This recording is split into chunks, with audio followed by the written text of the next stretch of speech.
Hi guys, welcome back to Craft Your Health. Fitness can sometimes be very confusing. Strength training is for athletes and muscle gain. Cardiovascular training is for fat loss and heart health.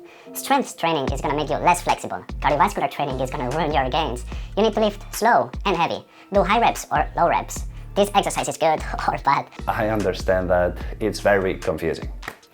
Today we're gonna debunk all of these myths and give you some clarification by providing you with 9 foundational concepts that will allow you to understand fitness from the ground up. This has proven to be very valuable to me in curating my own exercise regime, and I want to provide the same value to you so that you can do the same. So without further ado, let's jump into the video.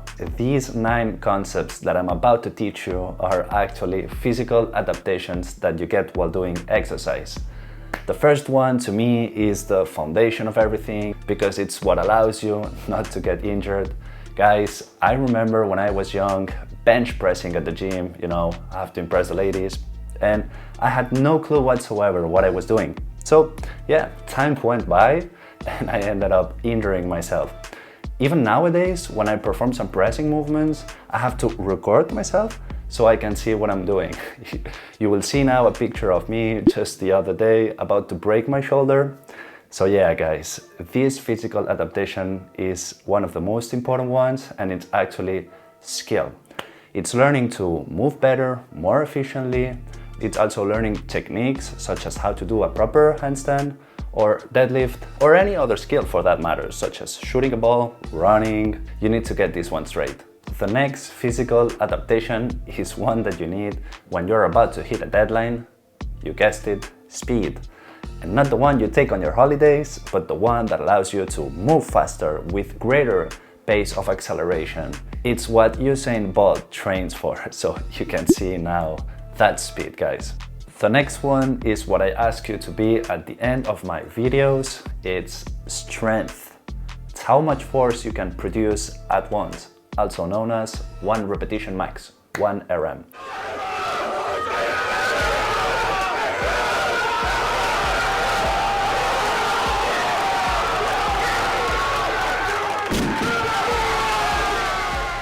And this one should not be confused with muscle endurance.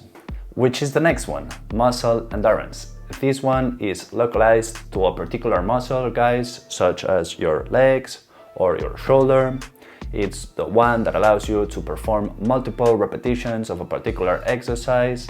I remember the other day, one of my friends was struggling to even do 5 push-ups, so definitely he has to work on his front delt and back strength, should I say muscle endurance, not strength. So yeah, get your push-ups, dude. This one, guys, it's what's keeping you safe when you're about to trip over and fall, and boom, you step in and grab yourself. It is similar, yet not the same as the previous one. It's actually a combination of some of them. Strength times speed, guys. It's called power, the ability to move with force and fast. You might be familiar, guys, with the data that's being shared around, which is that after the age of 40, you lose about 1% of muscle size per year.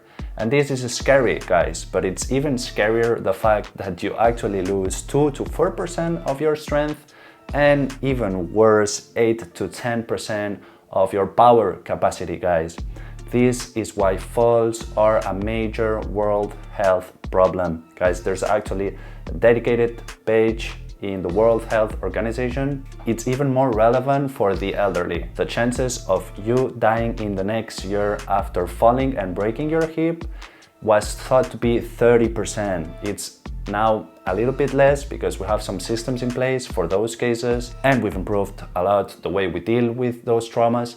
But guys, it's not only about the fact that you can die after breaking your hip, it's that if you fall and break anything, or even if you don't break anything, the chances of you being more scared of movement, feeling less confident, or maybe having some kind of disability are increased. So we don't want to fall, guys, and that's why we need to preserve power.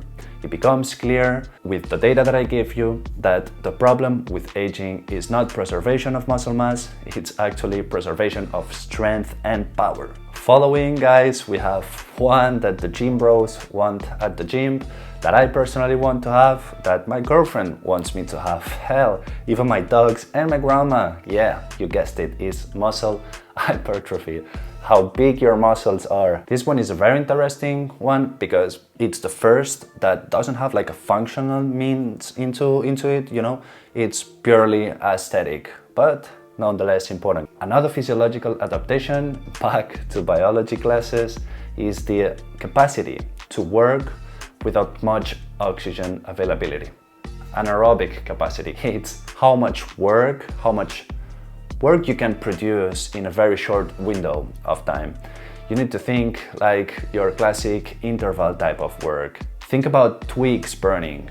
They're very immediately bright and intense, but you just burn through them, right? Obviously followed by aerobic capacity, which is the ability to work with oxygen. This one is like burning logs. It takes some time to burn, but it slowly and steadily releases energy. This one is when you reach your maximum heart rate and VO2 max. And the last one, guys, is long distance duration cardio. Think of your zone 2 type of cardio work here.